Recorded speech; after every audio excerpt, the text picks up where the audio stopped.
Israel और Hamas के बीच महीनों से जंग जारी है। दोनों एक दूसरे पर लगातार हमले कर रहे हैं। जंग में कोई भी पीछे हटता नजर नहीं आ रहा है। इस बीच हमास ने इजराइल पर बड़ा हमला किया है। बताया जा रहा है कि यह इजराइल पर अब तक का सबसे बड़ा हमला है। इस हमले में इजराइल ने अपने 8 सैनिकों को खो दिया है।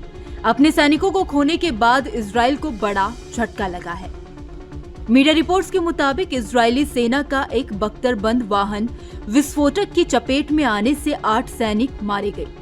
इजरायली रक्षा बलों का कहना है कि शनिवार को दक्षिणी गाजा में 8 इजरायली सैनिक मारे गए, जो 7 अक्टूबर के बाद उसके सैनिकों से जुड़ी सबसे घातक घटनाओं में से एक है। आईडीएफ का कहना है कि घटना की समीक्षा की जा रही है, लेकिन शुरुआती जांच से पता चलता है कि काफिले के हिस्से के रूप में सैनिकों को ले जा रहा एक बख्तरबंद वाहन ताल अल सुल्तान के उत्तर पश्चिम हिस्से में आतंकी बुनियादी ढांचे को टारगेट करने वाले एक ऑपरेशन के दौरान विस्फोट की चपेट में आ गया। यह घटना स्थानीय समयानुसार सुबह लगभग 5:15 पर हुई। वहीं मरने वाले सैनिकों में 23 साल का कैप्टन वासिम महमूद भी शामिल है। वह कॉम्बैट इंजीनियरिंग कोर में डिप्टी कंपनी कमांडर था। बाकी बचे हुए 7 सैनिकों की पुष्टि नहीं हो पाई है। आईडीएफ के प्रवक्ता डैनियल हंगारी ने कहा है कि अभी हमारे पास जो जानकारी है उसके मुताबिक काफिले में इंजीनियरिंग वाहनों में से एक विस्फोट में शामिल था, जो स्पष्ट रूप से क्षेत्र में लगाए गए विस्फोटक उपकरणों के परिणाम स्वरूप हुआ था।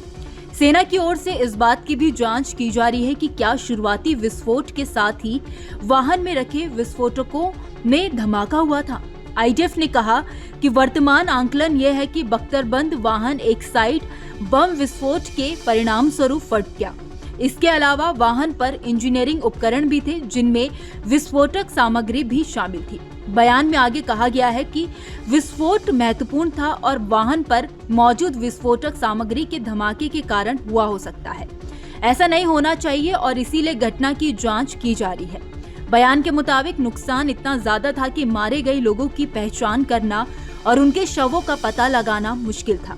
हंगारी ने कहा कि यह घटना हमें एक बार फिर याद दिलाती है कि युद्ध की कितनी दर्दनाक कीमत होती है।